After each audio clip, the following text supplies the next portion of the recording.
শ্রীমদ্ ভগবদ গীতার চতুর্থ অধ্যায়ে আমরা বর্তমানে অবস্থান করছি। যারা নিত্য এই আলোচনা শ্রবণ করেন, এই আলোচনার সঙ্গে যারা গভীরভাবে বদ্ধ, একান্তভাবে আসক্ত, তাদের আমি অনুরোধ করব বারবার যে শ্রীমদ্ ভগবদ গীতা গ্রন্থখানিকে শ্লোকরাজিকে সামনে রাখবেন, শ্লোকগুলোকে দেখবেন পরপর, নইলে কিন্তু লিঙ্কটা ঠিক থাকবে না, লিঙ্কটা হারিয়ে যাবে। আমি গতকাল যে কথাগুলো বলেছিলাম সেই কথাগুলোর অনুসরণ ক্রমে আজকের কথায় আসছি। যদিও আমাকে পেছন দিকে হাঁটতে হবে আগে, তারপরে একটু এগুতে হবে। আমি এক পা যদি এগুই, তিন পা পিছিয়ে আসি, তার কারণ যে শ্রোতারা শুনছেন তারা সাধারণ শ্রোতা, তারা গীতার তত্ত্বকে, গীতার আসল বক্তব্যকে সবসময় হয়তো বুঝে উঠতে পারেন না। কিন্তু গীতা এমন একখানি গ্রন্থ, গীতা এমন একটি শাস্ত্র যার আলোচনা মানুষের জীবনকে আলোকিত করে, যার আলোচনা মানুষের জীবনকে ঋদ্ধ করে, যার আলোচনা মানুষের জীবনকে একটা বিশেষ ভাবের দিকে নিয়ে যায়, যে ভাব আমাদের কাছে কাম্য, একান্ত কাম্য। ভগবান চতুর্থ অধ্যায়ে এসে, যার নাম জ্ঞানযোগ, সেখানে এসে নিজেকে মেলে দিয়েছেন একদম অর্জুনের কাছে, যে তুমি ভুলে যাও আমি তোমার কে। তুমি অনুভব করবার চেষ্টা করো, আমি এই বিশ্বের ধারক, সৃষ্টিকর্তা, নিয়ামক, নিয়ন্ত্রক, আমি সব। আমি আগেও বলেছি তোমাকে, অর্জুন, আমি জগতে অবতীর্ণ হই যুগে যুগে। তার উদ্দেশ্য হলো আমার সাধুগণের পরিত্রাণ, দুষ্কৃতিকারীর বিনাশ এবং ধর্মের সংস্থাপন। এই লীলাতেও কিন্তু সেই সাধুগণের রক্ষা, সাধুগণকে সংরক্ষণ করা, অধর্মের বিনাশ এবং ধর্মের সংস্থাপন, এই ক্রিয়াগুলো রয়েছে। আমার জীবনটার দিকে তাকিয়ে দেখো, আমি যখনই কোনো যুদ্ধ করেছি, সেই যুদ্ধটা কিন্তু কোনো সাম্রাজ্য বিস্তারের যুদ্ধ নয়, কোনো শত্রুপক্ষের জমি কেড়ে নেওয়া নয়, কোনো শত্রুপক্ষকে আঘাত করে তার ধন সম্পদ লুণ্ঠন করা নয়। খুব ভালো করে চিন্তা করবে, আমার যুদ্ধগুলোর পেছনে উদ্দেশ্য হলো স্বধর্ম স্থাপন, ধর্মকে রক্ষা করা, সাধুগণকে বিশেষ একটা অভয় দান করা এবং সর্বোপরি মানে ধর্মের সংস্থাপন করা। যে ধর্ম মানুষকে ধরে রাখে, অর্থ মানুষকে ধরে রাখে না, রাখতে পারে না, বিষয় মানুষকে ধরে রাখতে পারে না। মানুষ রক্ষা পায় একমাত্র ধর্মের দ্বারা। সেই ধর্মকে উপলব্ধি করতে হয়, আমি সেই ধর্মস্বরূপ, আমি সেই ধর্মের রক্ষক, আমি সেই ধর্মের প্রবক্তা। আজকে তোমার সামনে দাঁড়িয়ে তোমাকে উপলক্ষ করে আমি জগতের সমস্ত মানুষের কাছে আমার বার্তা দিতে চাইছি। আমার জীবনের যে বার্তা, জীবনের যে বক্তব্য, সেই বক্তব্যটা রাখতে চাইছি। আমি কৃষ্ণ কেন এলাম জগতে? শুধু কি জন্মিয়ে নানা রকম লীলা দর্শন করানোর জন্য, লীলা বোঝানোর জন্য? না না না, তা নয়।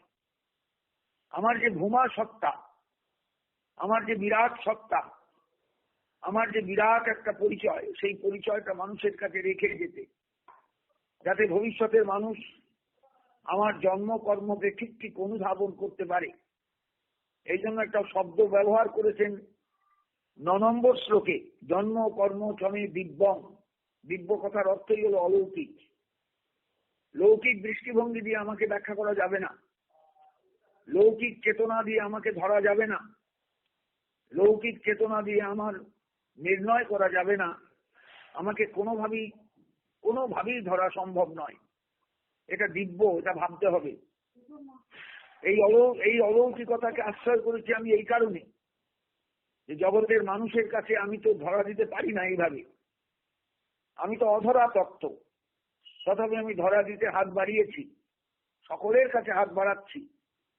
যারা ধরা দেবেন তারা রক্ষা পাবেন, যারা ধরা দেবেন না তারা শেষ হয়ে যাবেন। এই সৃষ্টিতে তাদের কোনো স্থান থাকবে না, তারা হারিয়ে যাবেন। অতএব এই দিব্য জীবন নিয়ে, আমার জন্ম এবং কর্ম নিয়ে যারা সত্যি আলোচনা করেন, যারা বুঝতে পারেন, আমার সত্তাটাকে বুঝতে পারেন, আমার পরিচয়কে বুঝতে পারেন, তারা দেহত্যাগ করার পর আর পুনরায় জন্মান না। কারণ মানুষ জন্মায় কেন? বহু জীবনের বহু আকাঙ্ক্ষা তার থেকে যায়, কামনা বাসনা থেকে যায়। এই বাসনা কামনার জঞ্জাল থেকে সে মুক্ত হতে পারে না, তাই আবার তাকে আসতে হয় ওই কামনা বাসনাগুলো পূর্ণ করবার জন্য। কিন্তু যারা সত্যিই আমাকে বুঝতে পারেন, আমার স্বরূপ যারা চিনতে পারেন, আমাকে ধ্যান করতে পারেন, আমার কথা শুনতে পারেন, আমার মধ্যে ডুবে থাকতে পারেন, তারা কিন্তু আর জন্মান না। কারণ তাদের সমস্ত সত্তাটা আমার মতন ভূমা সত্তায় পরিণত হয়। তত্তা দেহং পুনর্জন্ম নৈতি ন এটি, তারা আর আসে না জগতে। জেনে রেখো অর্জুন, মাম এটি, আমাকে প্রথমে বললেন নৈতি ন এটি, তারপর বললেন মাম এটি, তারা আর কখনো আসে না, আমাকেই লাভ করে তারা। অর্থাৎ আমি তো বিরাট, আমি তো ভূমা, আমি তো ব্রহ্ম, আমি তো আত্মা। তার মানে প্রত্যেকটা কথার তো আমি বিষ্ণু, আমি ব্যাপক, আমি ব্যাপক, আমি ব্যাপক। এই ব্যাপক সত্তার মধ্যে তার অসাধারণ একটা স্থিতিলাভ ঘটে। এগুলো কিন্তু অনুভববেদ্য কথা, এগুলো মানুষকে বোঝানো সম্ভব নয় চট করে। এই জন্য গীতা যারা পাঠ শুনছেন তারা অনুভব করবেন কথাগুলোর গভীর তাৎপর্যতা।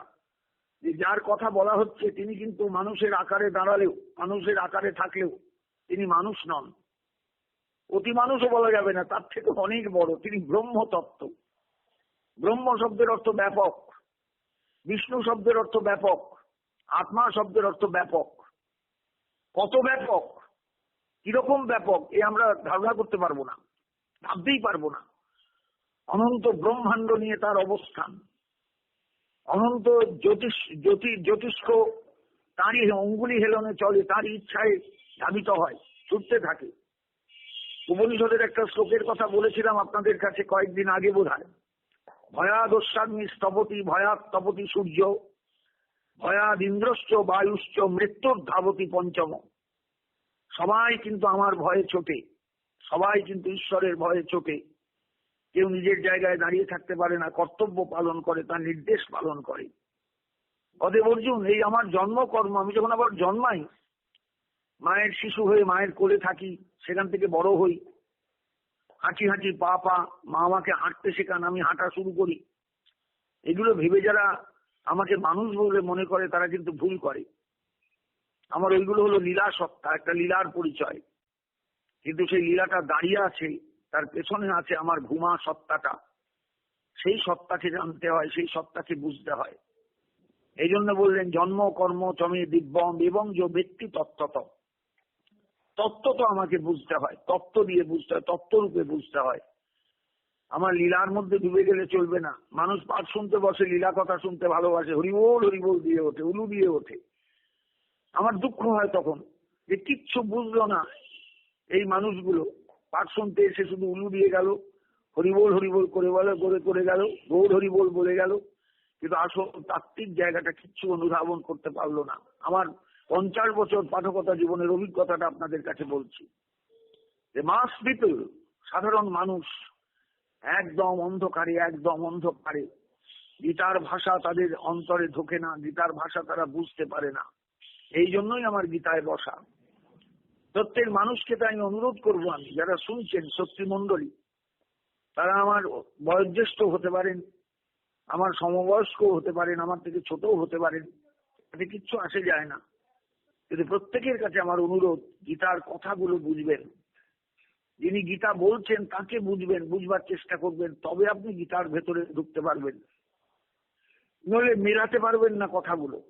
এখানে এক কথা, ওখানে এক কথা, সেখানে এক কথা, তারপর দেখবেন সব কথার মধ্যে ঝগড়া লেগে গেছে। কথাগুলো যেন কারোর সঙ্গে কেউ মিশতে পারছে না, মিলছে না। মিলবে সব যদি এই ভূমা সত্তাটাকে সব সময় চিন্তা করতে করতে চলেন, তত্ত্ব তো তাকে ভাবতে ভাবতে চলেন। এই তত্ত্ব তো ভাবা মানে তত্ত্ব অনুভব করে ভাবা, তত্ত্ব চিন্তা করতে করতে তাকে স্মরণ করা, তত্ত্বটা ভাবতে হবে। তিনি যখন মায়ের কোলে তখনও তিনি বিরাট। মা তাই তার হায়ের মধ্যে দেখছেন বিশব ব্রহ্মাণ্ডকে। তুই মাটি খেয়েছিস? না মা, মাটি খাইনি। হাঁ কর তো দেখি। গোবিন্দ হাঁ করলেন। মা যশোমতী সেই মুখমণ্ডলের ভেতরে অনন্ত বিশ্ব ব্রহ্মাণ্ডকে দেখে চোখ বুজে ফেললেন ভয়ে। এ কি দেখছি আমি? নিশ্চয়ই ছেলেটার উপর কোন অপদেবতা ভর করেছে। মা আঁচল দিয়ে ছেলেকে ঝাড়লেন, গরুর পুচ্ছের পাশে গিয়ে তার পুচ্ছ দিয়ে গাটা ঝেড়ে দিলেন। এরকম বর্ণনা আছে। তার মানে মা তার বাৎসল্য ভূমিতে ঠিক দাঁড়িয়ে আছেন। কিন্তু আমরা যারা এই লীলা শ্রবণ করছি, আমরা একবার বাৎসল্য ভূমিতে দাঁড়াচ্ছি, একবার তার ভূমাত্মের দিকে তাকাচ্ছি, বুঝে উঠতে পারছি না ব্যাপারটা কি হয়ে গেল। এই হলো তাকে তত্ত্ব তো জানা। তিনি যখন মায়ের কাছে গোপাল, দুধের শিশু, তখনই কিন্তু বিরাট, তখনই কিন্তু মহা ঐশ্বর্যশালী। তার ঐশ্বর্যের সীমা পরিসীমা নেই। জন্ম কর্ম চমে দিব্যম এবং যে ব্যক্তি তত্ত্বত। এই জন্য লীলা কথা যারা শ্রবণ করেন তাদের আমি অনুরোধ করব, লীলা কথা শুনুন, ক্ষতি নেই, কিন্তু সব সময় তত্ত্বত তাকে ভাবতে ভাবতে যাবেন। কখনো সেই ভাবনাটা ছেড়ে কিন্তু লীলা কথায় ঢুকে যাবেন না। তাহলে কিন্তু গোপাল আপনার ছেলে হয়ে যাবে। আর আমার ছেলেও, সে সত্যিকারের আমার ছেলেও হবে না। তিনি তার জায়গায় থাকবেন, আমি আমার জায়গায় পড়ে থাকবো অন্ধকারের মধ্যে, অজ্ঞতার মধ্যে, একদম গাঢ় অন্ধকারে নিমজ্জিত হয়ে থাকবো জন্মের পর জন্ম। তাই তাকে তত্ত্ব তো বুঝতে হয়, তত্ত্ব তো অনুধাবন করতে হয়, তত্ত্ব তো আস্বাদন করতে হয়, তবে আপনি ঠিক ঠিক জায়গায় এগুতে পারবেন। গীতা বোঝা একটু কঠিন, কারণ গীতার বক্তব্যে ভগবান সব সময় নিজের পরিচয়টা দিতে গিয়ে এই তত্ত্ব তো কথাটা বলেছেন। আমি ভূমা, আমি ঈশ্বর, আমি কিন্তু সাধারণ নই, আমাকে সাধারণ বলে ভেবো না, আমি অসাধারণ। এগুলো কিন্তু আমাদের মাথায় খেয়াল রাখতে হবে। কিরম ভাবে খেয়াল থাকবে? এমনি থাকবে ভাত ডাল খেয়ে, চচ্চড়ি খেয়ে? না, এমনি সাধারণ বোধ নিয়ে না। বিতরাগ ও ভয় ক্রোধা মন্ময়া মাম উপাসিতা বহব জ্ঞান তপসা পুতা ভাবমাগতা। তার ভাব প্রাপ্ত হতে হবে। আমি রইলাম আমার জায়গায়, তিনি রইলেন তার জায়গায়। আমি জীবনেও কোনোদিন তাকে অনুধাবন করতে পারবো না। অনেকগুলো জীবন এলেও আমি অনুধাবন করতে পারবো না, অনেকগুলো জীবন পার করলেও আমি তাকে অনুধাবন করতে পারবো না। অসাধারণ একটা কথা বললেন ভগবান গীতার এই 4র্থ অধ্যায়ে। কত যে অসাধারণ ইঙ্গিত আছে ভগবানের, ইঙ্গিত গুলো কিন্তু প্রত্যেকেরই বোঝা দরকার। বিতরাগ, বিতভয়, বিতক্রোধ, 3টে কথা আছে। বিতরাগ মানে ভালোবাসা থেকে আলাদা হয়ে যাওয়া, কোথাও আমার অনুরাগ থাকবে না। আমার ছেলে, আমার মেয়ে, আমার স্ত্রী, আমার অমুক, আমার তমুক, আমার ঘর, আমার বাড়ি, আমার সম্পদ, এগুলো কিছু থাকবে না অন্তরে। একদম ভাসতে হবে মহাশূন্যের মধ্যে সর্বদা। কেউ আমার নেই, একমাত্র গোবিন্দ আছেন। আপনি বিতরাগ না হলে কিচ্ছু পারবেন না, এক সিল এগোতে পারবেন না। বিত ভয়, সংসারের বিষয়ের জন্য আমরা সবসময় চিন্তিত থাকি। সব জায়গায় তালা দিই, এখানে তালা, ওখানে তালা, ব্যাংকের লকারে গিয়ে তালা, সবসময় তালা, সবসময় আমরা তালা দিয়ে বেড়াই। তালা দেওয়াটা হলো বাহ্যিক ব্যাপার, কিন্তু অন্তরে ভাববেন রক্ষাকর্তা তিনি রক্ষা করবেন। আপনার সম্পদ হারিয়ে গেলে আপনি তো ভয় পাবেন, সম্পদ হারানোর ভয়। যে ছেলেটাকে আপনি সম্পদ বলে মনে করেন, ছেলেটা যদি হঠাৎ অসুস্থ হয়, আপনি কেঁদে ফেলবেন, আপনার হাত পা ঠান্ডা হয়ে যাবে। এটাই হচ্ছে আপনার পরিণতি, কারণ আপনি ভয়কে জয় করতে পারেননি। ভয়কে জয় করতে পারেননি, আপনি মৃত্যুকে বুঝতে পারেননি। মৃত্যুটা হলো একটা মাত্র পরিবর্তন মাত্র, একটা দেহ থেকে আর একটা দেহে যেতে হবে, একটা পদক্ষেপ। মৃত্যু হলো মাঝখানের একটা স্টপেজ। এই স্টপেজটা পার হলেই একটা নতুন জীবন আবার। আমরা কেউ এগুলো বুঝি না, কেউ এগুলো উপলব্ধি করি না। বিতরাগ, বিত ভয়, বিত ক্রোধ। আপনি কার উপর ক্রোধ করবেন? আপনার সম্পত্তি কেউ হাতছাড়া করে নিয়েছে বলে, আপনার কাছ থেকে কেড়ে নিয়েছে বলে, আপনি মামলায় হেরে গিয়েছেন বলে, আপনার অর্থ নাশ হয়েছে বলে? কোথাও ক্রোধের জায়গা নেই। ভাববেন এগুলো আপনার কর্মফল। আপনি যে কর্ম করে এসেছেন সেই ফলগুলো পাচ্ছেন। মানুষ কর্মফলের কথাটা চিন্তা করে না, কখনো চিন্তা করে না। তাই গোবিন্দ পরিষ্কার ভাষায় বলছেন বিতরাগ ও ভয়ক্রোধা মনময়া মাম উপাসিতা। মনময়া, মনময় মানে আমাতেই একেবারে ডুবে গেছে। ময়ট প্রত্যয়, ময়ট প্রত্যয়টা দুটো অর্থে হয়। একটা হচ্ছে বিকারার্থে ময়ট, একটা হচ্ছে ব্যাপ্তি অর্থে ময়ৎ। ঘরটা জলময়, এই ময়ৎ প্রত্যয়টা ব্যাপ্তি অর্থে ময়ৎ, সারা ঘরে জল, কোথাও শুকনো জায়গা নেই। জলময় ঘর, জলময় গৃহ, জলময় ভূমি। আর বিকারার্থে ময়ৎ, হিরণময় কুণ্ডল, সোনার একটা ছোট্ট ডেলা একটা কুণ্ডলের রূপ নিয়ে সুন্দর হয়ে কানে দুলছে, এটা হলো বিকার, পরিবর্তন। মনময়া, সম্পূর্ণরূপে ডুবে যাওয়া, আমি ময় হয়ে যাওয়া, আমি ময় হয়ে যাওয়া, ওই বিকার ব্যাপ্তি অর্থে ময়ৎ। আমার সত্তার মধ্যে ঈশ্বর নেই, বিষয় আছে। আমার সত্তার মধ্যে ঈশ্বর কই, আমি খুঁজে পাই না তাকে। এটা কিন্তু ঈশ্বর ভাবনার পরিপূর্ণতা নয়, ঈশ্বর ভাবনার অভাব। আমরা কেউ ভাবতেই শিখিনি, ভাবতেই জানি না। গলায় তুলসীর মালা পরলাম, দীক্ষা নিলাম, অত আমি হয়ে গেলাম বৈষ্ণব। এত সস্তা নয় বৈষ্ণব হওয়া, এত সস্তা নয় বৈষ্ণব সাজা, বৈষ্ণব হওয়া এত সহজ নয়। এটা বড্ড কঠিন রাস্তা। আমরা কেউ এগুলো বুঝি না, কেউ এগুলো বুঝি না। আমরা বাইরের কতগুলো আচরণকে মনে করি এটা এই করলে এই হয়, এইভাবেই চলতে হয়, এ না হলে চলে না। নিরামিষ খাওয়া শুরু করলাম মানে আমি বিরাট একজন সাধু হয়ে গেলাম। আমি তো প্রসাদ ভোজি, আমি তো প্রসাদ ছাড়া খাই না। ভালো করে ভাবুন প্রসাদ হয়েছিল কিনা, ভালো করে ভাবুন। আপনি যে অর্থের দ্বারা প্রসাদের ব্যবস্থা করেছেন সেই অর্থটা কোন পথে উপার্জিত, ভাবি কখনো আমরা কেউ? কোনোদিন ভাবি এগুলো? কখনো ভাবি না। অতএব মনময় হওয়া, মনময় মানে আমার সঙ্গে ময়ৎ প্রত্যয়ে একেবারে একাকার হয়ে যাওয়া। যিনি মনময় হতে পারেন, আমিতে পূর্ণ হতে পারেন, আমার সত্তা আমার ভাবনায় যিনি পূর্ণ থাকতে পারেন সর্বদা, তার ভাবনার জগতে যখন আর কেউ ঢুকবে না, কারো কোনো প্রবেশাধিকার নেই, তখনই তিনি মনময়। আমাদের ভাবনার জগতে চোখ বুঝে ভাবুন না কেন, কত কিছু আছে। স্ত্রী আছে, পুত্র আছে, কন্যা আছে, সংসার আছে, ইহকাল আছে, পরকাল আছে, কত কিছু আছে, ভাবুন তো একবার। ওদের মনময় শব্দটা ভাববেন, মনময় কথাটার অর্থটা কি? মাম উপাসিতা, আমাকেই একমাত্র আশ্রয় করে যারা চলেন। বিতরাগ ভয়ক্রোধা মনময়া মাম উপাসিতা, বহু জ্ঞান তপসা পুতা মত ভাবমাগতা। বহু মানুষ অর্জুন, কতজনের নাম পড়বো তোমার কাছে। তারা জ্ঞান তপস্বী, তারা জ্ঞানকে আশ্রয় করে, আমার ধারণাকে আশ্রয় করে, আমার ধারণাকে বহন করে, আমার ধারণাকে বুকে ধরে নিয়ে আমার ভাব প্রাপ্ত হয়েছেন, আমাকে সম্পূর্ণভাবে মিশে গিয়েছেন। ভাববে, জায়গাটা ভাববে, আমি তো সমস্ত ব্রহ্মাণ্ডময়, আমি তো সর্বত্র ছড়িয়ে আছি। জগৎ তো আমি ছাড়া নয়, এই জগতের কোথাও আমি নেই, আমাকে তো বলা যাবে না। নানকের গল্প শুনেছিলাম, নানক রাত্রিবেলা ঘুরতে ঘুরতে শিষ্যদের নিয়ে কোথায় গিয়ে উপস্থিত হয়েছেন, একটা মন্দির নাকি, সেই দিকে পা দিয়ে শুয়েছেন। এসে সেই মন্দিরের লোকেরা বলছে, আপনারা কি কিরকম মানে ভক্ত, মন্দিরের দিকে পা রেখে শুয়েছেন। সবাই তটস্থ হয়ে গেছে। নানক দৃষ্টি করে বলছেন সেই ভদ্রলোককে, সম্ভবত মন্দিরের পূজারি হবেন, বাবা যেদিকে তিনি নেই আমার পাটা সেই দিকে একটু ঘুরিয়ে দেবে।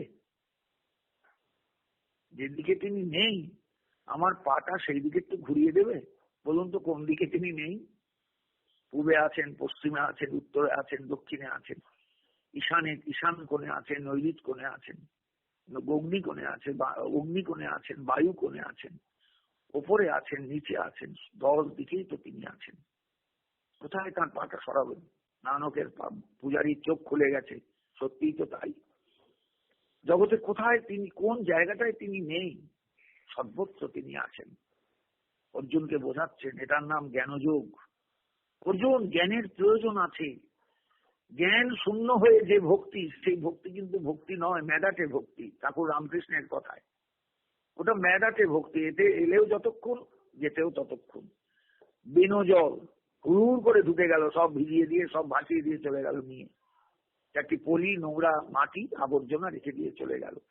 বেনো জল আসতেও যতক্ষণ, যেতেও ততক্ষণ। ভক্তি যদি জ্ঞানহীন হয়ে যান, কারণ ভক্তির স্বরূপের মধ্যে জ্ঞান রয়ে গেছেন, সচ্চিত আনন্দময় ঈশ্বরের স্বরূপ, সেখানে চিৎ যদি না থাকে, ভক্তি তো হলেন চিন্ময়ী বস্তু, সেই চিন্ময় তত্ত্ব চিৎ যদি না থাকে, জ্ঞান যদি না থাকে, ভক্তি তো মেদাতে ভক্তি হয়ে যাবে। ওই বেনজল ঠাকুরের কথায়, শ্রীরামকৃষ্ণের কথায়, হুড়ুর করে আসবে, ব্যাস সব ভাসিয়ে দিয়ে চলে গেল, কোনো উপকারে লাগলো না, গাছপালা ক্ষেত খামার সব নষ্ট হয়ে গেল। এই ভক্তি, এইরকম গদগদ ভক্তির কোনো মূল্য নেই জীবনে। আপনাকে যে ভক্তি অর্জন করতে হবে তার মধ্যে জ্ঞানের প্রকাশ থাকবে, উপলব্ধি থাকবে, চেতনা থাকবে। যা দেবী সর্বভূতেষু চেতনিত্ব বিধীয়তে নমস্তস্যই নমস্তস্যই নমস্তস্যই নমো নমঃ। সেই চেতনারূপিণী দেবী যদি না থাকেন আপনার অন্তরে, আপনি মেধাকে ভক্তি নিয়ে কি করবেন? ঈশ্বরকে স্মরণ করতে পারবেন? কখনো পারবেন না। আপনার প্রিয়জন বিয়োগে আপনি হাহাকার করবেন, হায় হায় চলে গেল প্রিয়জন। আরে প্রিয়জন কে জগতে? একমাত্র ঈশ্বর ছাড়া প্রিয় কেউ আছেন? প্রিয়তম কেউ আছেন? কেউ তো নেই। এই বোধটা যদি আপনার না থাকে, আপনি কেঁদেই যাবেন, কেঁদেই যাবেন, চোখ ফুলে যাবে, চেহারা অন্যরকম হয়ে যাবে। এগুলো কখনো উচিত নয়। এই জন্য দরকার বিশুদ্ধ একটা জ্ঞানের অনুভব। এই জন্য অধ্যায়ের নাম জ্ঞানযোগ। মানুষের জীবনে ভক্তিকে টিকিয়ে রাখতে গেলে, ভক্তিকে ঠিক ঠিক সাচ্চা ভক্তিতে পরিণত করতে গেলে মানুষের জীবনে শাস্ত্র জ্ঞান দরকার, তত্ত্বজ্ঞান দরকার, তত্ত্ব চেতনা দরকার, তত্ত্ববোধ দরকার। এগুলো যদি না থাকে মানুষ এগোতে পারবে না, এলোমেলো হয়ে যাবে। ওই যখন ভক্তি এলো, ভাব এলো, তখন একবারে লাভ দিয়ে গৌর হরি বল বলে লাভ দিয়ে চিৎকার করে উঠলো, ব্যাস বাড়ি দিয়ে যে কে সেই, কোনো তফাৎ নেই আর। তাহলে পাঠের আসরে তুমি লাভ দিয়ে গৌর হরি বল করলে, এখানে তোমার এই রুক্ষ মূর্তিটা কেন? ওখানে তো বেশ ভাবে গদগদ হয়েছিল, এখানে সেই ভাবটা কোথায় গেল? স্বাভাবিক, এটাই স্বাভাবিক। কারণ এগুলো ভক্তি নয়, এগুলো ভক্তির ভান মাত্র। ভক্তি যার মধ্যে হবে সেই ব্যক্তি পরম জ্ঞানী, বিশুদ্ধ জ্ঞানী। শ্রীরামকৃষ্ণের জীবনটা দেখবেন, ভক্তিময় জীবন, ভক্তিপূত জীবন। সেই জীবনে তিনি কোথাও কোনো প্রার্থনার মধ্যে কিছু নেই, কোনো কামনার মধ্যে কিছু নেই। শালা বলে গালও দিচ্ছেন, আবার পরমুহূর্তে বুকে জড়িয়ে নিয়ে বলছেন রাগ করিস না। আমি ওইরকম ভাবেই বলি, পড়াশোনা তো শিখিনি। এই হলেন ঠাকুর। এই হলো প্রকৃত ভক্তের চরিত্র, প্রকৃত ভাবুকের চরিত্র। এই ভাবনাটা অভিনয় নয়, এটা ভাবুকের ভাবনা, মানে অভিনয় নয়। এটা হলো তার অন্তরের কথা, অন্তরের অসাধারণত্বের পরিচয়। পরিষ্কার বলছেন, বিতরাগ ভয় ক্রোধা মন্ময়া মাম উপাশ্রিতা মহব জ্ঞান তপসা পুতা মদ ভাবমাগতা। কথাগুলো অসম্ভব গুরুত্বপূর্ণ। যিনি বিতরাগ, যিনি বিতভয়, যিনি বিতক্রোধ, বিত মানে পরিত্যক্ত, ভয় তার কাছে ভিড়তে পারে না, আকাঙ্ক্ষা বা বাসনা তার কাছে ভিড়তে পারে না। বিতরাগ, রাগ মানে অনুরাগ, অনুরাগ মানে বাসনা, ভালো কামনা, কামনা তার কাছে ভিড়তে পারে না। ভয় তাকে ভয় দেখাতে পারে না। আর বিতক্রোধ, কোন রকম ভাবে কোনো কারণে তিনি ক্রুদ্ধ হন না, শান্ত থাকেন, সমাহিত থাকেন। এই আমার ভয়, এই আমার ভক্ত অর্জুন। এইরকম মানুষ যদি মনময় হতে পারেন, ডুবে যেতে পারেন আমার মধ্যে, সমস্ত কিছু তার সত্তাকে নিয়ে ঈশ্বর ভাবনায় যিনি ডুবে যেতে পারেন, মনময় হতে পারেন, আমাকেই যিনি আশ্রয় করেন, আর কাউকে নয়, জগতে কাউকে তিনি আশ্রয় করেন না, একমাত্র আমাকেই যিনি আশ্রয় করেন। এরকম বহু ভক্তের কথা তোমার কাছে আমি বলতে পারি, তালিকা নেই। বহু জ্ঞান তপস্যা, এরা কিন্তু সবাই জ্ঞান তপস্বী। ভক্তি জ্ঞানের থেকেই আসে। এই জন্যই অধ্যায়ের নাম জ্ঞানযোগ। তার কারণ হচ্ছে ভক্তি লাভ হয় যদিও মহৎ কৃপায়, যদিও ঈশ্বর করুণায়। মহৎ কৃপাটাই হলো বিশেষ। মহৎ কৃপয়া ভগবত কৃপালে সাধবা। এই মহতের কৃপাও সার্থক হয় তখন যখন তার ভেতরে ভক্তির করুণায় জ্ঞানের উদয় হয়। জ্ঞান আসবেই, জ্ঞান না এলে কখনোই ভক্তি দাঁড়াবে না। ভক্তি মেধাতে ভক্তি হয়ে যাবেন, ভক্তিতে গদগদ হবেন ভক্ত, কিন্তু আসল ভক্ত তিনি নন, তিনি বিষয়ে পাগল। ওই বাইরে মনে হবে অনেকগুলো গলায় তুলসীর মালা, তিলক সব কিছু আছে, কিন্তু ভেতরে বিষয় বুদ্ধি, টনটনে বিষয় বুদ্ধি কাজ করছে। ভক্ত কোনো বিষয় বুদ্ধি নিয়ে চলেন না, ভক্ত কখনো বিষয় বুদ্ধি নিয়ে চলতে চান না। তিনি চান একমাত্র গোবিন্দকেই বিষয় করতে। ঠাকুর যেমন মাকে বিষয় করেছিলেন, মা গো কিচ্ছু চাই না মা, আমি কিচ্ছু চাই না তোর কাছে, আমার একটু জ্ঞান দে মা, একটু বোধ দে, আমার চেতনা দে মা। মনে পড়ে সেই ষোড়শী রূপে নিজের স্ত্রীকে অর্চনা করে ঠাকুর কি চেয়েছিলেন? সত্যি তাই, বিষয়গুলো ভাববেন প্রত্যেকে। ঈশ্বরের কাছে কিচ্ছু চাইতে নেই, এটা দাও ওটা দাও সেটা দাও, কিচ্ছু নয়। আমার কি রিকুইজিশন, আমার কি দরকার সেটা তুমি খুব ভালো করে জানো। তোমায় আমি রিকুইজিশন জানাবো কেন, রিকুইজিশন দেবো কেন? এটা আমার দরকার। তুমি তো আমার ভেতরে রয়েছো, তোমার কাছে কিচ্ছু চাইতে হবে না। আমি কিচ্ছু চাইতে চাই না, তোমার চাইতে যাব না তোমার কাছে। তুমি তো সব না চাইতেই দিয়েছো। না চাইতে মাতৃস্নেহ দিয়েছো, না চাইতে পিতৃস্নেহ দিয়েছো, না চাইতে জল দিয়েছো, না চাইতে বাতাস দিয়েছো, না চাইতে সূর্যের আলো দিয়েছো। প্রাণের উৎস তুমি, তুমি আমার প্রাণ দিয়েছো। মায়ের পেটে তুমি এসে আমার পাশে দাঁড়িয়েছো, আমাকে রক্ষা করে চলেছো প্রতিনিয়ত। তোমার কাছে কি চাইবো বলো তো? এই যে বোধ, এই বোধ যদি না আসে ভেতরে, এর নামই জ্ঞান। এই চেতনা যদি না আসে ভেতরে, মানুষ কি করে ভক্তি করবে? আত্মসমর্পণটা করবে কেমন করে? তার যদি এই বোধ না আসে যে আমার সব প্রার্থনার পূরণ একমাত্র তার কাছে হতে পারে, তাদের তাকে আশ্রয় করে পড়ে থাকি। আমার ক্ষুধার অন্ন তিনি যোগাচ্ছেন, আমার তৃষ্ণার পানীয় তিনি যোগাচ্ছেন, আমার জীবন ধারণের মূল বস্তু বাতাস তিনি যোগাচ্ছেন, সবই তো তিনি যোগাচ্ছেন। অতএব যারা এটা বুঝতে পারেন তত্ত্বত, এই জ্ঞান তপস্বী, এই জ্ঞান তপস্যা মানে সম্পূর্ণরূপে জ্ঞান নিয়ে বুঝে উপলব্ধি নিয়ে যারা আমার মধ্যে ডুবে যান, মনময়া আমার সঙ্গে মিশে যান, একাকার হয়ে যান। এখানে ময়ার প্রত্যয়টাই হচ্ছে ব্যাপ্তি অর্থে, অর্থাৎ ভক্তের সমস্ত সত্তাটাই মনময়, মানে আমাতে পরিপূর্ণ, মাথার চুল থেকে পায়ের নখ পর্যন্ত।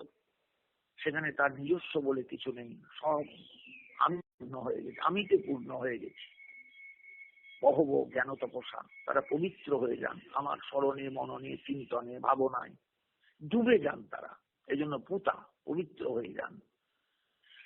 পরিণাম মদ ভাবমাগতা, তারা আমার ভাব প্রাপ্ত হন, আমার ঐশী ভাব, আমার ঈশ্বর ভাব, আমার চেতন সত্তা, আমার ব্রহ্ম সত্তা, আমার আত্মসত্তা তাদের মধ্যে আশ্রয় করে। তারা নিজেকে ভাবেন আর আমার কিচ্ছু অভাব নেই, আমি সর্বত্র আমি টিকে থাকবো, আমি তার কৃপায় টিকে থাকবো, তিনি আমায় রক্ষা করবেন, কোনো ভয় নেই। প্রহ্লাদকে ছুঁড়ে ফেলে দিয়েছিলেন হিরণ্যকশিপু পাহাড়ের উপর থেকে, প্রহ্লাদ নিশ্চিন্ত ছিলেন, আমি রক্ষা পাবো, নিশ্চয়ই আমি রক্ষা পাবো। বিষের বাটি তুলে ধরেছিলেন, খেয়ে নাও। তিনি বিষ পান করেছিলেন ঠক ঠক করে, মনে মনে জানেন বিষ খাচ্ছি, তিনি রক্ষা করবেন। আমার তো গোবিন্দ ছাড়া কেউ নেই, আমার তো তিনি ছাড়া কেউ রক্ষাকর্তা নেই। হাজার চেষ্টা করেও হিরণ্যকশিপু প্রহ্লাদকে মারতে যখন পারলেন না, ভয় পেয়ে গেলেন। কি ব্যাপার, কি ছেলেটাকে মারতে পারলাম না কেন? শ্রীমদ্ ভাগবত পড়ে দেখবে, হিরণ্যকশিপু মানে কিছুতেই চিন্তা করতে পারছেন না, তার অঙ্ক মিলছে না, যে এত চেষ্টা করলাম ছেলেটাকে মারতে পারলাম না কেন? এ তো বিষাক্ত, এটা তো অসুর কুলের কলঙ্ক। সেই কৃষ্ণ ভক্ত বিষ্ণু ভক্ত হয়ে উঠেছে, এটা কিরকম করে সম্ভব? সবাই জানেন প্রহ্লাদ চরিত্র। আমরা চরিত্রগুলো শুনি, গল্প শুনি, পাঠ শুনি না, গল্প শুনি। পাঠকেরা অভিনয় করে পাঠ করেন, অভিনয়টা দেখি, হরিবোল হরিবোল করে উঠি, কিন্তু ভেতরে গিয়ে দাগ কাটে না, ভেতরে গিয়ে দাগ কাটে না আমাদের। আমরা ওই বাহ্যিক পাঠ শুনে বাতাসা কুড়িয়ে ঘরের মধ্যে চলে আসি, ফিরে আসি, এসেই সংসার করতে আরম্ভ করি। সুতরাং প্রহ্লাদ চরিত্র দাগ কাটতে পারলো না, কোন চরিত্রই দাগ কাটতে পারে না। এত ভক্ত চরিত্র কোন চরিত্রই দাগ কাটতে পারে না। বিষয়টা বুঝবেন ভালো করে। বিতরাগ ভয় ক্রোধা মন্ময়া মাম উপাশ্রিতা বহব কেন তপসা পুতা মদ ভাবমাগতা। গীতাকে বৈষ্ণব জগৎ অনেকটাই উপেক্ষা করে চলেন, এখানে ভক্তি নয় বড়, জ্ঞান বড়। কিন্তু আমি বলবো, জ্ঞান যদি না হয় ভক্তি কখনো দৃঢ়তা লাভ করে না, ভক্তি কখনো দাঁড়াতে পারে না, ভক্তি নষ্ট হয়ে যাবে। ওই শ্রীরামকৃষ্ণের ভাষায় মেধাকে ভক্তিতে পরিণত হবে, গদগদ ভক্তিতে পরিণত হবে, যেটা আমরা সর্বত্র দেখতে পাই আজকে। সর্বত্র পদবদ ভক্তি একবারে, কিন্তু ভক্তির ভর সেখানে নেই, কারণ প্রকৃত জ্ঞানের অভাবে ভক্তি নেই। জীবনানন্দ দাশ আজকের কবি, আধুনিক যুগের কবি, তার কবিতার মধ্যে উল্লেখ আছে এক জায়গায়, জ্ঞানের বিহনে প্রেম নেই। মানুষের ভেতরে জ্ঞান থাকলে তো প্রেম থাকবে। এই যুগটা এমন যুগ যে জ্ঞানের বিহনে প্রেম নেই, জ্ঞান নেই তাই প্রেমও নেই। আমরা যদি সেই জ্ঞানের সন্ধানে যদি অগ্রসর না হই, তাকে জানতে যদি না পারি, তাকে বুঝতে যদি না পারি, তাহলে তার চরণে প্রপন্ন হব কেমন করে? মানুষ কমপ্লিট সারেন্ডার হয় কখন? একবারে সম্পূর্ণরূপে যখন বুঝতে পারে এই জায়গা ছাড়া আমার আর গত্যন্তর কোথাও নেই, কোথাও গিয়ে শান্তি পাবো না, এই রাতুল চরণ দুখানি আমার আশ্রয়, এটা বুঝতে হবে আগে, তবে তো আপনি আশ্রয় নেবেন। অতএব পুতা মদ ভাবমাগতা তার আগেই বলছেন বহব জ্ঞান তপসা, তারা জ্ঞানের তপস্যা করে সিদ্ধি লাভ করে পবিত্র হয়ে আমার ভাব প্রাপ্ত হন। অর্জুন, কত চা উদাহরণ আমার কাছে, অজস্র উদাহরণ। এই সৃষ্টির সুদীর্ঘকাল অতীত থেকে যদি পিছিয়ে আসি, পিছন দিক থেকে যদি এগিয়ে আসি সামনের দিকে, তাহলে কত ভক্ত আমার দেখতে পাবে, তারা এই জ্ঞান তপস্যা নিয়ে জগতে সিদ্ধি লাভ করেছেন, ভক্তিপূত চিত্তে আমার শরণাগত হয়েছেন। এই শরণাগতিটা তখনই 100% বিশুদ্ধ হয় যখন একটা জ্ঞানের ভূমি তৈরি হয়। না, তিনি হলেন জগতের ঈশ্বর, জগতের কর্তা, জগতের পালক, জগতের রক্ষক, তিনি সব। এটা বুঝতে হয়। এটা না বুঝলে কখনোই মানুষ অগ্রসর হতে পারে না। যারা বলবেন না কেবলা ভক্তি, কেবলা ভক্তি, আমাদের বৈষ্ণব জগৎ কেবলা ভক্তির কথা বারবার বলেছেন, অনন্যা ভক্তির কথা বারবার বলেছেন, কিন্তু সেই অনন্যা ভক্তি, কেবলা ভক্তির সৃষ্টি হবে সেদিন যেদিন জ্ঞানী সিদ্ধি লাভ আসবে। জ্ঞানী সিদ্ধি লাভ আসবে। ব্রজদেবীগণ সর্বস্ব ছেড়ে অন্ধকার রাত্রিতে রাস্তায় বেরুলেন। তারা কি জানতেন না যে নারীর এইভাবে অন্ধকার রাত্রিতে একাকিনী রাস্তায় বেরোনোটা নিরাপদ নয়? কিন্তু তারা জানেন আমরা যাচ্ছি যেখানে, তিনি কিন্তু পুরুষ নন, তিনি পরম পুরুষ। জগতে সবাই কিন্তু নারী, সবাই প্রকৃতি, একমাত্র পুরুষ হলেন গোবিন্দ। ব্রহ্মসংহিতার শেষ পঞ্চম অধ্যায়, যে অধ্যায়টি মহাপ্রভু নিয়ে এসেছিলেন, সেখানে শেষে একটা শ্লোক আছে, শ্রিয়ক কান্তা কান্ত পরম পুরুষ কল্পতরব ধ্রুমা ভূমি চিন্তামণি গণময়ী তৈয়ম অমৃতম কথা গানম নাট্যম গমনমপি বংশী প্রিয় সখী চিদানন্দম জ্যোতি পরমপি তদাস্বাদ্যমপি চ। বৃন্দাবনের পরিচয় দিচ্ছেন, এই হলো জগতের আসল পরিচয়। শ্রিয়ক কান্তা কান্ত পরম পুরুষ, সব লক্ষ্মীগণ তার কান্তার, কান্ত হলেন একমাত্র পরম পুরুষ। জগতের জীবেরও এটা ভাবনার, কারণ আমরা সবাই জীব শক্তি, জীবতত্ত্ব। জীব হলো ভগবানের একটা বিশেষ শক্তির প্রকাশ। তাহলে শক্তির প্রকাশ মানে আমরা প্রকৃতি সবাই, তাহলে পুরুষ একজনাই। আমরা সবাই কিন্তু এক অর্থে নারী, সবাই প্রকৃতি। তাহলে জগতে নিজের স্বরূপটা জানতে হয়। এটা এই জ্ঞান না থাকলে আপনি ভজন জগতে আবিষ্ট হবেন কেমন করে? শুধু ফোঁটা তিলক কাটলেই ভজন হয়ে গেল, মালা জপলেই ভজন হয়ে গেল, লীলা কথা শুনলেই, পাঠে শুনলেই ভজন হয়ে গেল? যদি তত্ত্ব তো না বোঝেন, যদি তত্ত্ব তো না অনুধাবন করেন, তাহলে কিছুতেই কিন্তু আপনার আসল উদ্দেশ্য সিদ্ধ হবে না। সারা জীবন পাঠ করে যাবেন, সারা জীবন পাঠ শুনে যাবেন, কিন্তু ভেতরে কোনো দাগ কাটবে না, চোখে জল আসবে না, ভেতরটা হু হু করে জ্বলে উঠবে না যে আমি কিচ্ছু করতে পারলাম না, জীবন এসে শেষ হয়ে যাচ্ছে, সূর্য অস্ত যাচ্ছে, জীবনের সূর্য পাটে বসতে যাচ্ছেন, আমি তো জীবনে কিছু করতে পারলাম না। এই জ্ঞান দরকার, ভীষণ দরকার। জ্ঞানতপ না থাকলে, জ্ঞান তপস্যা জীবনে না থাকলে ভক্তি লাভ হয় না, পরম শ্রদ্ধাটা জাগে না অন্তর থেকে। যা দেবী সর্বভূতেষু শ্রদ্ধা রূপেণ সংস্থিতা নমস্তস্যই নমস্তস্যই নমস্তস্যই নমো নমঃ। সেই মহাশক্তির একটি রূপ হলেন শ্রদ্ধা। সেই শ্রদ্ধা বিশ্বাস কিন্তু অন্তরে জাগে না, দেখবেন হারিয়ে যায়, নষ্ট হয়ে যায়। অর্থের ওপর তখন সে চাপটা যায়, আমার অর্থ আছে, আমি সব কিছুকে সামলাতে পারবো। অর্থ কিচ্ছু সামলায় না। মানুষের জীবনে একমাত্র ঈশ্বর বিশ্বাস সামলায়, ঈশ্বর ভক্তি সামলায়। আর সেই ভক্তির আবির্ভাব হয় বিশুদ্ধ জ্ঞানের ভূমিতে। এই জ্ঞান দরকার, পুতা মদ্ভাবমাগতা, কিন্তু কে তারা? জ্ঞান তপসা যে খলু সিদ্ধা তে পুতা তে মদ্ভাবমাগতা। জ্ঞান তপস্যা দিয়ে যারা সিদ্ধি লাভ করেছেন, জ্ঞান তপস্বী যারা, তারাই পবিত্র হয়ে আমার ভাব প্রাপ্ত হন, আমাকে এসে আমাকে আশ্রয় করেন, আমি তখন তাদের চির আশ্রয় হয়ে থাকি। এইভাবেই অর্জুন জগতে যারা প্রকৃত জ্ঞানী, তারাই প্রকৃত ভক্তে পরিণত হন। জ্ঞান ছাড়া ভক্তি হয় না, হতে পারে না। তর্ক করবেন হয়তো অনেকে আমার সঙ্গে, তবু আমি বলছি যে বিষয়টাকে একটু ভাববেন, একটু চিন্তা করবেন। আজও আমার আলোচনাটা এই জায়গায় শেষ রাখলাম না, শেষ হলো না। আগামীকাল আবার আমি এই দুটি শ্লোকের ওপরই আলোচনা রাখবো। আমাদের এগুলো ভালো করে একটু বিশ্লেষণ করা দরকার। সাধারণ মানুষ কিচ্ছু বোঝে না, জানেন, কিচ্ছু বোঝে না। তারা মনে করে একটু হরিকথা শুনলেই আমরা সব সিদ্ধি লাভ করে যাব। এত সহজ নয় যদি তত্ত্ব তো তাকে বুঝতে না পারেন। শুধু লীলা কথার উপর নির্ভর করে চললে চলে না। লীলা কথা তখনই দানা বাঁধবে যখন আপনার তত্ত্ববোধ অন্তরে দাঁড়া বাঁধবে। তত্ত্ববোধের ভিত্তির উপর লীলা কথা দাঁড়া বাঁধে, নইলে লীলা কথা হারিয়ে যাবে। ওটা আপনার ছেলের গল্প মনে হবে, মেয়ের গল্প মনে হবে, স্ত্রীর গল্প মনে হবে। আসল জায়গাটা আপনি যেতে পারবেন না। আসুন সেই জায়গাটা আমাদের হৃদয়ে তৈরি হোক গীতা জননীর করুণায়। এই প্রার্থনা গীতা জননীর চরণে আমরা সবাই রাখি। তিনি যেন আমাদের কৃপা করেন, করুণার দৃষ্টি দিয়ে যেন আমাদের দিকে তাকান, যাতে আমরা এই মনুষ্য জীবনকে সার্থক করে তুলতে পারি। জয় শ্রী